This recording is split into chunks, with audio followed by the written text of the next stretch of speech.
Lokesh Kanagaraj present பண்ணி உரியடி விஜயகுமார் நடிச்ச ஃபைட் கிளப் படத்தோட ரிவ்யூ பார்க்கறதுக்கு முன்னாடி படத்தோட ஒன்லைன் பார்த்துடலாம். மெட்ராஸ்ல ஒரு ஏரியான்னு எடுத்துக்கிட்டாலே 2 கேங் இருக்கும். ஒரு பக்கம் ஸ்போர்ட்ஸ், கேமு, ஸ்கூலு, காலேஜ்னு போயிட்டு இருக்கிற பசங்க, இன்னொரு பக்கம் இல்லீகல் பிசினஸ், அடித்தடி அரசியல்னு பண்ணிட்டு இருக்கிற ஒரு கேங்கு. அதுல கிருபா, ஜோசப்னு 2 பேரு. அந்த 2 பேரும் ஒரு நாள் பெரிய சம்பவத்தை பண்ணிடுறாங்க. அதனால ஜோசப் மாட்டிக்கிட்டு ஜெயிலுக்கு போயிடுறாரு. நீ போ, நான் உன்னை வெளியில எடுத்துடுறேன்னு நம்ப வச்சு ஏமாத்திடுறாரு கிருபா. அப்புறம் பல வருஷம் கழிச்சு வெளியில வர ஜோசப் நம்ம ஹீரோ யூஸ் பண்ணி அவர் பகையை தீர்த்துக்கிறாரு. அதனால ஹீரோ என்னென்ன பிரச்சனைகள்லாம் ஃபேஸ் பண்றாரு, அதுல இருந்து வெளியில வராரா இல்லையா, அதான் கதை. இப்ப ரிவ்யூக்கு போலாம். இது மாதிரியான movie reviews and daily cinema updates நம்ம சேனல்ல வரும். ஸோ மறக்காம சப்ஸ்கிரைப் பண்ணிடுங்க. மைக் 1, மைக் 2, மைக் 3 எல்லாரும் வாங்கடா.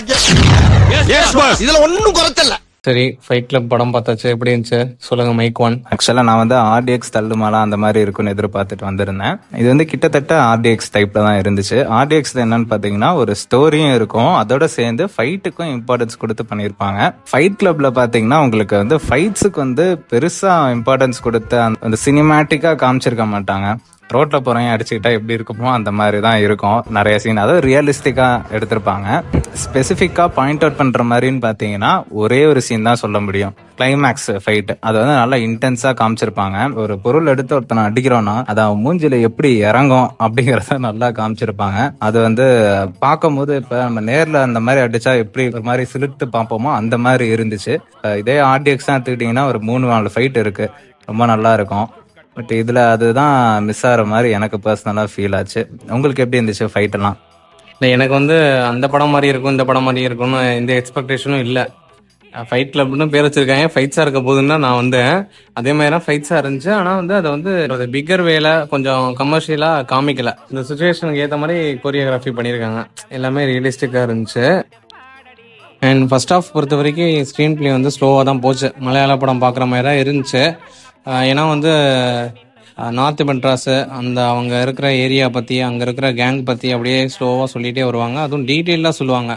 இப்போ சில படங்கள் வந்து வட சென்னை இல்லை பெரிய படங்கள்லாம் வந்து ஷார்ட்டாக சொல்லிட்டு அந்த ஹீரோ வேல்யூ மற்ற எலிமெண்ட்ஸ்லாம் வச்சு இது பண்ணிகிட்டு இருப்பாங்க. இது வந்து கொஞ்சம் சின்ன படம்னால அந்த ஃப்ரீடம் இருக்கிறதுனால டீட்டெயிலாக சொல்லியிருப்பாங்க. அதே வந்து ஒரு என்ன சொல்றது, ஒரு மைனஸாகவும் போயிருக்கு. அதே மாதிரி கட்ஸ் நல்லா தான் இருந்துச்சு. இந்த ஃபைட்ஸுக்கு ஏற்ற மாதிரி அந்த சீன்ஸுக்கு ஏற்ற மாதிரி நிறைய கட்ஸ் பண்ணியிருந்தாங்க. உங்களுக்கு எப்படி இருந்துச்சு ஃபர்ஸ்ட் ஆஃப் பொறுத்தவரை எனக்கு எதுவுமே ப்ளஸ்ஸா இருக்க மாதிரி தெரியல. ஒரு below average kind of feel தான் எனக்கு கொடுத்துச்சு. பட் செகண்ட் ஆஃப் சொல்லணும் அப்படின்னா செகண்ட் ஆஃப் ஸ்டார்டிங்ல இருந்தே நல்லா ஸ்டோரிக்குள்ள நல்லா டீப்பா போயிடுறாங்க. அதாவது ஒருத்தனை வந்து எப்படி ட்ரிகர் பண்ணி விட்டு அந்த போதைக்கு அடிமையாக்கி விட்டு அவன் மூலியமா காரியத்தை எப்படி சாதிக்கிறாங்க அப்படிங்கறத நல்லா காமிச்சிருப்பாங்க. ஆக்சுவலா அது கண்டிப்பா ரியல் டைம்லயே நடந்துட்டு தான் இருக்கும். அதனாலதான் இந்த மாதிரிலாம் யோசிச்சு எடுக்க முடியுது. ஸோ அதை பேஸ் பண்ணி ஒரு ஸ்டோரி கொண்டு போயிருந்தாங்க, அது ரொம்ப நல்லா இருந்துச்சு. ஸோ கிளைமேக்ஸ் வந்து பெருசா ட்விஸ்ட் அண்ட் டர்ன்ஸ் எல்லாம் ஒன்றும் இல்லை, நீட்டா வந்து முடிச்சுட்டாங்க. ஓவராலா வெளில வரும்போது ஒரு சாட்டிஸ்ஃபைட் ஃபீலோட தான் வெளில வர மாதிரி இருந்துச்சு. சேம் தான். ஏன்னா படத்துக்கு வந்து ஏ சர்டிஃபிகேட் வேற கொடுத்துருக்காங்க. ஸோ அப்படி இருக்கும்போது நாங்களும் வந்து ரத்தம் தெரிக்கிற அளவுக்கு வந்து ஃபைட்ஸ் எப்படா வரப்போகுதுன்னு நாங்களும் ரொம்ப எக்ஸ்பெக்ட் பண்ணிகிட்டே இருந்தோம். ஆனால் அதை வந்து கடைசியாக கிளைமேக்ஸில் தான் வச்சுருந்தாங்க. ஸோ அது பார்க்கும்போது நல்லா இருந்துச்சு. ஐ மீன் இதான் படம் சரி கரெக்டாக அமைஞ்சிருக்கு. ப்ரெடிக்ட் பண்ண மாதிரி தான் முடியும். ஸ்டோரியும் வந்து எல்லாமே நிறையா படத்தில் வந்த கதை தான். ஆனால் வந்து எப்படி காமிச்சிருக்காங்கன்னா இந்த படத்தில் மேட்ரு.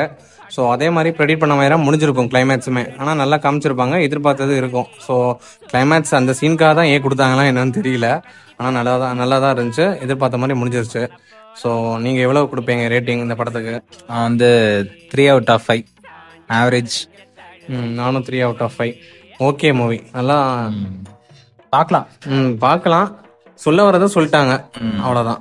உங்களுக்கு மெட்ராஸ் வட சென்னை போல படங்கள் பிடிக்கும், கண்டினியூஸாக ஃபைட்ஸ் இருந்தாலும் நான் பார்ப்பேன்னு சொல்கிறவங்க போய் பார்க்கலாம், சாட்டிஸ்ஃபை பண்ணும். நன்றி, வணக்கம். இந்த மாதிரியான movie reviews and daily cinema updates பார்க்கறதுக்கு எங்கள் சேனலில் சப்ஸ்கிரைப் பண்ணிடுங்க. இந்த வீடியோ பிடிச்சிருந்தா லைக் பண்ணுங்கள், ஷேர் பண்ணுங்கள்.